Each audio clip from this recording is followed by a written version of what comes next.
तो स्टूडेंट्स, आज हम क्लास 8th में हिंदी विषय में पाठ 9 पढ़ेंगे, जिसका नाम है बिरसा मुंडा। इसके लेखक हैं लेखकगण। पाठ परिचय देख लेते हैं। सन 1857 का प्रथम भारतीय स्वतंत्रता संग्राम विदेशी दासता से मुक्त होने का एक महान प्रयास था। उस समय राजे रजवाड़े की ही नहीं, सामान्य जन भी अंग्रेजों के विरुद्ध कमर कसकर खड़े हुए थे। इसका प्रभाव भारत की जनजातियों पर ही पड़ा। बिरसा मुंडा के नेतृत्व में मुंडा जनजाति ने अंग्रेजों को सशस्त्र विरोध किया था। प्रस्तुत पाठ उन्हीं वीर क्रांतिकारी और मार्गदर्शक बिरसा मुंडा का जीवन वृत्त है। पाठ पढ़ते हैं हम। स्वतंत्रता संग्राम की चिंगारी पूरे देश में भीतर भीतर सुलग रही थी। 1857 में वह ज्वाला बनकर प्रकट हुई। भारत की जनजातियों में भी अंग्रेजी शासन के विरुद्ध भावनाएं उमड़ने लगी। इन भावनाओं को स्वर देने का काम बिरसा मुंडा ने किया था। बिरसा मुंडा का जन्म छोटा नागपुर, वर्तमान झारखंड राज्य के गांव चारकाड़ में हुआ था। मुंडा भारत की एक प्रमुख जनजाति है जो रांची और उसके आसपास के क्षेत्रों में बहुसंख्या में निवास करते हैं। मुंडा सरल जीवन यापन करने वाली प्रकृति पर निर्भर जनजाति है। मुंडा समाज के लोग सिंह और बोंगा की उपासना करते हैं। सिंह का अर्थ है सूर्य होता है और बोंगा मुंडा समाज की देवी है। अन्य जनजातियों के समान मुंडा समाज में भी आज काफी जागृति आ गई है। विदेशी दास्ता की जंजीरों से मुक्त होने के लिए तत्कालीन उरांव, मुंडा और खड़िया जनजातियों ने बिरसा मुंडा के नेतृत्व में अंग्रेजों के विरुद्ध हथियार उठा लिए थे। अपने बचपन में बिरसा एक सामान्य बालक ही थे। वे अपने माता पिता के काम में हाथ बटाते, खेतीबाड़ी का काम करते और पशुओं को चराते। आर्थिक तंगी के कारण बिरसा को उनके पिता ने मामा के गांव भेज दिया था। जब आर्थिक स्थिति बहुत खराब हो गई थी तो बिरसा को उनके पिता ने मामा के गांव भेज दिया था। बिरसा वहां अधिक समय तक नहीं टिके। उसे बंसी बजाने का शौक था। संगीत में भी इतने तन्मय हो जाते थे कि काम की शुद्ध बुद्धि नहीं रहती थी। इससे उन्हें डांट पड़ती थी। इस डांट फटकार से तंग आकर वे अपने माता पिता के पास लौट आए। उनके पिताजी ने उन्हें शालगा गांव की पाठशाला में भर्ती करा दिया, जहां से उन्होंने प्रारंभिक परीक्षा उत्तीर्ण की। फिर उन्हें चाई भाषा के लथूरन मिशन स्कूल में पढ़ने के लिए भेजा गया। मिशनरी स्कूल में पढ़ते समय बिरसा को दास्ता का अनुभव हुआ। उन्होंने मुंडा जनों के शोषण के कई पीड़ादायी दृश्यों को देखा।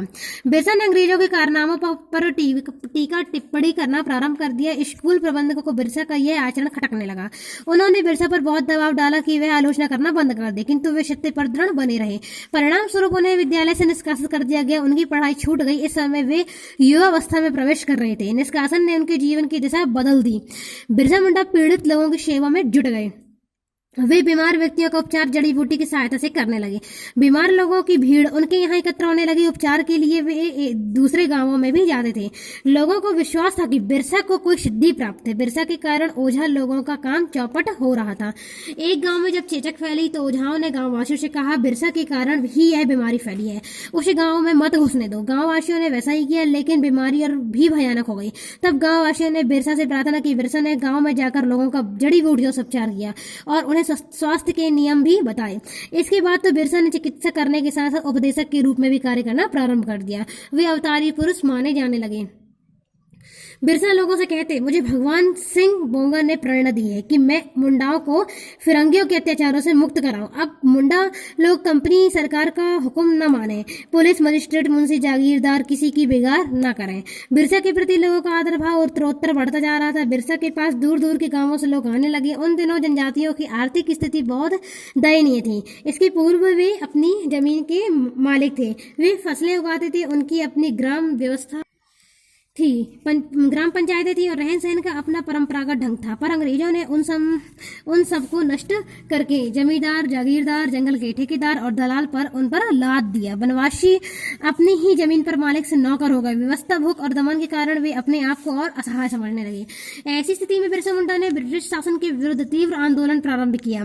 यह आंदोलन अन्याय और शोषण के विरुद्ध था। यह आंदोलन मानवता की रक्षा के लिए था। उन दिनों प्रथम स्वतंत्रता संग्राम के महान सेनानियों में झांसी की रानी लक्ष्मीबाई, तात्या टोपे, नाना साहब, कुंवर सिंह आदि की वीरता की कहानियां लोगों के मुंह पर रखी रहती थी। जनपद अंग्रेज शासकों के विरुद्ध था। मुंडा समाज में दबी भावनाएं अब व्यापक सामाजिक आंदोलन और राजनीतिक रूप में भरने लगी। गांव इन गतिविधियों का केंद्र था और बिरसा इन गतिविधियों के केंद्र के बिंदु थे। विदेशी राज का जुआ अपने कंधों से उतारने के लिए कृत संकल्प थे। वे गांव गांव में जाकर सभाएं करते। एक सभा में उन्होंने कहा, अंग्रेज शासकों ने हमें बहुत लूटा है। हम अब और सहन नहीं करेंगे। हम शोधकों से मुकाबला करने के लिए कंधे से कंधा मिलाकर आगे बढ़ेंगे। बिरसा के विचारों से प्रेरित होकर मुंडा व अन्य जनजातियों भाले और तीर कमान लेकर चारकाड़ गांव में एकत्र होने लगे। बिरसा की क्रांतिकारी गतिविधियों से परेशान डिप्टी कमिश्नर ने उन्हें उपस्थित होने का आदेश दिया, किंतु उस आदेश को ठुकरा दिया गया। अब तब उन्हें पकड़ने का उत्तरदायित्व जिला पुलिस अधीक्षक को सौंपा गया। उन्होंने रात में ही अपने दलबल के साथ जाकर बिरसा को घर से गिरफ्तार कर लिया। उन्होंने कहा, मेरे ना रहने पर भी मेरे द्वारा दिखाया गया रास्ता बंद नहीं होगा। उन्हें ले जाकर रांची जेल में डाल दिया गया। न्यायालय ने ब्रिटिश शासन के विरुद्ध दंगा भड़काने का आरोप लगाकर बिरसा और उनके कुछ साथियों को 2 वर्ष की कठोर सजा सुनाई गई। सजा पूरी हो जाने पर सरकार ने उन्हें मुक्त कर दिया, साथ ही चेतावनी दी कि वे पूर्णतः शांति से जीवन यापन करेंगे। कुछ दिनों के बाद उन्होंने फिर ब्रिटिश साम्राज्यवाद के विरुद्ध शंखनाद कर दिए, जिसमें पूरा समाज उनके साथ था। इस व्यापक सामाजिक जागरण को स्वतंत्रता संग्राम की संज्ञा दी जाने लगी। ये खबरें इंग्लैंड तक जा पहुंची। बिरसा यहाँ वहाँ बैठकें करते और लोगों का साहस पूर्वक अंग्रेज शासन का विरोध करने की बात करते। उनके साथ के लोग अंग्रेज अत्याचारियों पर बाणों की वर्षा करते। यह जंगल की लड़ाई थी। जनवरी 1900 के प्रारंभिक दिनों में अंग्रेजों के विरुद्ध मुंडा समाज की यह लड़ाई पूरी तेजी पर थी। बिरसा के विरुद्ध वारंट निकल चुका था। लड़ाई लंबी खिंचती जा रही थी। अंग्रेजों ने पूरी ताकत लाकर इस स्वाधीनता की लड़ाई को चलते ही ठान ली। उन्होंने सेना बुलाकर सत्याग्रह को बर्बरता से दबाना प्रारंभ कर दिया। लोगों पर अंधाधुंध गोलियों की बौछार होने लगी। सैकड़ों मुंडा पकड़ लिए गए। कुछ ने आत्मसमर्पण कर दिया। इधर अंग्रेज सरकार ने बिरसा को पकड़ने के लिए एक बड़ा इनाम घोषित किया। उस इनाम के लालच में कुछ लोगों ने मिलकर सोते हुए बिरसा को जाकर पकड़ लिया। उन्हें डिप्टी कमिश्नर को सौंप दिया गया। इस प्रकार जन्मभूमि की स्वतंत्रता का बिरसा का लक्ष्य तो अधूरा रह गया, परंतु उन्होंने समाज में स्वाधीनता की चेतना की जो ज्योति जगा दी थी, वह ज्योति निरंतर जलती रही। बंदी होने से पहले बिरसा बीमार चल रहे थे। जेल में उनका स्वास्थ्य और गिरता जा रहा था। मुकदमे की सुनवाई के दिन जब उन्हें अदालत में पेश किया गया, तब वहां उनकी स्थिति बिगड़ गई। उन्हें खून की उल्टियां होने लगी। मुंडा समाज का यह महान उद्धारक सदा के लिए सो गया।